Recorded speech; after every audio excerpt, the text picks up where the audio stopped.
What album is this? Is it Shabazz Palace's Black Up, Madlib's Sound Ancestors, Diggable Planets, Blowout Comb, or is it Deltron 3030's self-titled album?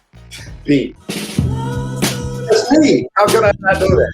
Hey, man, listen, we don't know sometimes you do the session and then you never actually see the record. But you mentioned this earlier. You had your drums sampled by Madlib. He found a copy of Lunch Break somehow, and he just sampled a drum beat on there that I did that was a cover of it was like my version of Ode to Billy Joe by Lou Donaldson, which is the great Idris Muhammad, Leo Morris on drums. And I did my version called Ode to Sloppy Joe because it was lunch break, so every song title was food. You know, Egon reached out like, "Is this you?" And I was like, "Yeah, that's me." And they cleared it like a regular clear sample.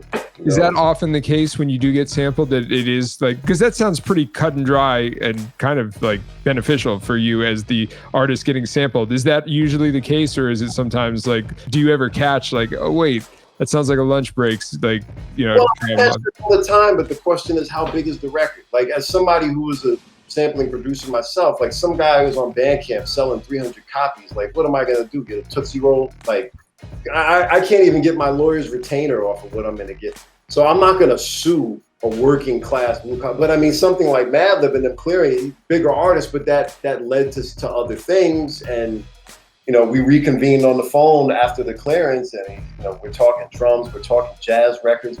I'm just geeked off the idea that Madlib uses a phone. I heard that he just uses messenger pigeons. Oh, it was message. It wasn't, you know, it was just messaging and shit. That's even crazier. He was texting. I heard he doesn't have like a computer, you know, yeah, I don't know what he was using, but we were going back and forth, you know, about music. But I gotta, you know, give all the respect to them. A, for reaching out. They didn't have to do that, but just B, they're just really great guys that respect music and respect the music, and they're serious about their craft and business, and absolutely. And it's a great record too. I really, really love that Sound Ancestors. It's a super hit record, man.